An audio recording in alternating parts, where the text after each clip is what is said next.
Hello, friends. Mike Fina here with the Union Labor Advisory Network. Today we're sitting down with a man whose story is as inspiring as the work he does.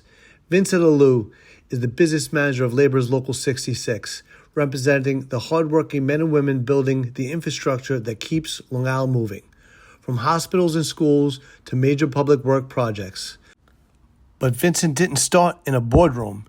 He got his hands dirty, quite literally, beginning his career in the trades at age 40. His journey is a powerful example that it's never too late to change your life, join a union, and build a future. In this conversation, we'll talk about the mission of Local 66, how they're creating powerful pathways for young people into a union apprenticeship, and why union labor is the backbone of the middle class. Whether you're a student, educator, parent, or someone just looking for a fresh start, this is a story you need to hear. Let's dive into the world of union pride, purpose, and opportunity with Vincent Alu. Hello, friends, and welcome to the Union Labor Advisory Network. I'm Mike Fina.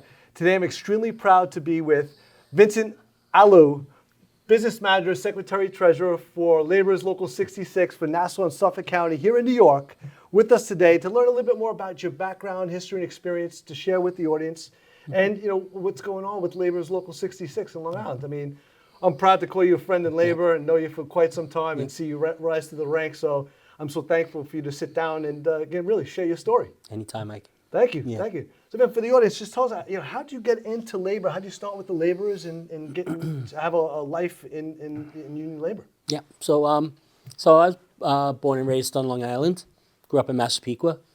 Grew up, digging holes and pushing wheelbarrows as a neighborhood landscaper growing up, and one day I crossed paths with a Local 66 shop steward, kind of pointed me in the direction of the apprenticeship.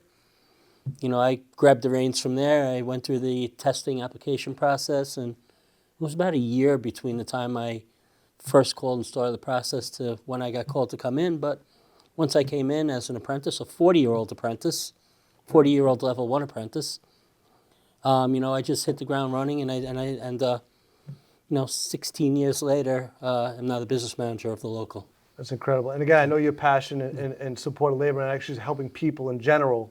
That's what labor is all about. You're really connected to Long Island Fed, Nassau Suffolk Building and Construction Trades.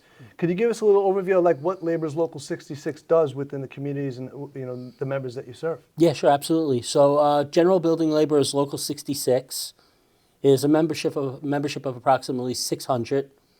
We are the Nassau and Suffolk affiliate of the Laborers International Union of North America, which is a membership of about 550,000 nationwide, construction and non-construction, including 55,000 in the United States Postal Service as mail handlers. We're a very proud organization, 120 years old, 80 years old here on Long Island. And what we do here on Long Island, what we're tasked with here on Long Island is most of the big commercial, industrial, institutional type construction, say hospitals, schools, airports, train stations. We've built every public school on Long Island. We've built all the malls. We've built every train station, all the airports. So what we do on a construction site is more often than not the concrete, big demolition, and things like that. Our job description is we typically do the stuff that nobody else wants to do, and we do it well, and we've been doing it well for a long time. That's great. And within the local, how does one become an apprentice, or how does that work from an apprenticeship standpoint? I know you got yourself your foot in the door as a 40-year-old, right? Yep. But I see, and I know you guys are very active, and hats off to your local, for all the, the community service and work that you guys do as well. I had an opportunity to sit down with Josh last year, Josh Lady, political director, and all the schools, really educating the next generation of union labor members of what these particular careers could look like, because they are great paying careers with great benefits. The quality of life, as a union member is much better than non. And maybe you could elaborate a little bit more about that for us. Yeah, sure, absolutely. I'm a very proud union member. My mother and my grandmother were both union members, nurse and seamstress. I have union throughout my family. But, growing up working for, family business, you stay loyal to the small network of family that you're working for is comfortable. It's a neighborhood thing. But at some point, you want to expand and grow your own family and, you know, take part in this middle class economy and life here on Long Island. And it's really hard to do without the support of, you know, organized labor. It's really critical. It's the ladder out of just getting by, you know, paycheck to paycheck. So, you know, I had been working hard, very hard for a number of years. When this opportunity came my way, I grasped it and I really ran with it. And right out of the box, you know, the leadership in the local, you know, saw, you know, some passion, use your word, and it was there, you know, because I finally felt like, you know, I was part of an organization that really had my back. You know, sometimes, you know, in the small and non-union world, it's every man for himself, and I don't think that's fair. So when I had the opportunity to, you know, work alongside of people that were like-minded and all pulling in the same direction as me, you know, I saw great value in that. And, you know, I worked my way through, you know, all of our organizational organizing classes.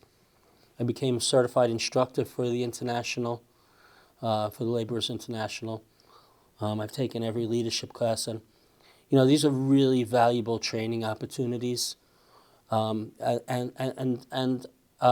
with the main goal is my thing with leadership is, you know, the most important thing that leaders of any organization, anyone, anywhere, is if you're leading people, it's your number one responsibility is to get the next generation, the next crew of leaders behind you ready to go. Right. I think it's a great fault of some leaders out there that hang in there till the very end, and then they haven't created a pipeline. It creates, you know, confusion when the time to transition, you know, time to transition into. So we've taken that very serious in Local 66. We really have. You know, we encourage, you know, training on every level and all of our disciplines. And with the help of our international union, with a program they have created, the LEARN program, we have now started skills training high school kids in public schools on Long Island as direct pipelines and pathways into a union career. So it's become a full circle thing for me. You know, 57 this year. I'm going to put in a handful more years. But these next handful of years will be spent preparing the next team of leaders coming into the local. So, Yeah. yeah. And it's great to, you know, I've been very fortunate to work with a lot of different building construction trades, look at all the ARC initiatives coming out of the NAP2, and looking at, you know, from construction skills to helmets to hard hats and pathways to apprenticeships, as well as new in those particular programs. Yeah. You know, these are really, you know, transitioning or programs to help transition the next generation of skilled, you know, construction workers, men and women, to find these careers. And what Layun has done, and the training centers is done to prepare the next generation is really incredible. And it's inspiring to me because I've had the great fortune to be able to go through those training centers and see those members grow from first year to fourth year and see the level of expertise that they have. Yeah. It's really, you know, exciting for me and exciting to see that next generation of skilled tradesperson working into that particular career. Yeah, I completely agree. You know? Yeah, it's, you know, we've been able to do quite a few things over at Local 66 over the last few years. You know, it was mentioned in another room earlier tonight that we were able to bring, you know, OSHA standards to Long Island. Had never been there before. You know, apprenticeship standards to the townships on Long Island where, you know, if you're going to bid and work on these projects in these municipalities and different levels of government, you have to utilize apprenticeship. You know, but I think the thing that, you know, at this point in my career that I'm most proud of is bringing it to the high school kids. It's really, you know, there's only a handful of places in the country that have been able to implement, you know, a pathway out of high school into a union career. We were the first in New York State here on Long Island with the Roosevelt School District, and, you know, we have a couple other school districts that are very interested in it. So, the workforce development, job training stuff is sacred mission to me.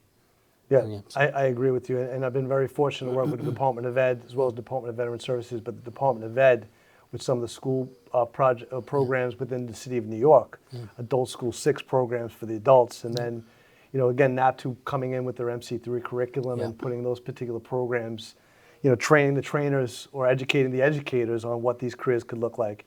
I'm a product of a Catholic school. I didn't have those vocational, skill sets or actually classes when I was going through, and to see that through Grady High School, one of the schools that I work closely with, and to see those 15-year-olds that could frame out houses or do different things, I'm like, I'm in awe. And to know that you guys, your local does that and is training the next generation at the schools within Long Island is really just impressive. And hats off to you and the leadership, and just proud to work with you and support your initiatives in any way we can. Thank you. But again, I just want to thank you so much for sitting down with us and just learning more about your background and all the great work that Local 66 is doing for Nassau and Suffolk counties. And we're here to support you. I want to thank you for everything and just thank you for sitting down with us today. Yeah, absolutely, Mike. And I really appreciate what you've done with this platform. We're in tricky times now. It's not an overstatement to say that if you're in leadership in a union nowadays, chances are you have a target on you, right? And we are doing the best we can, and we need our friends and partners with platforms like you to elevate the good intentions that we put out there and we walk with every day. So I can't say thank you enough, Mike. Really. Thank you. Yeah, my pleasure. Like you mentioned before, like-minded people stick together, and there's power in numbers, stronger together. A lot of those particular models really hold true in labor. And again, labor's taking care of my family in the worst of times during COVID. So, this is my give back to people that have supported me throughout my career, and I'm just really proud to have this platform and to work with people like yourself. So again, thank you very much for your time. Thank you, Mike. And look forward to future success in everything you're doing. Upward and onward. That's right. That's right. That's right. Thanks for joining us. Appreciate your time, man. Thank you. Thank you very much. Bye-bye. Right on.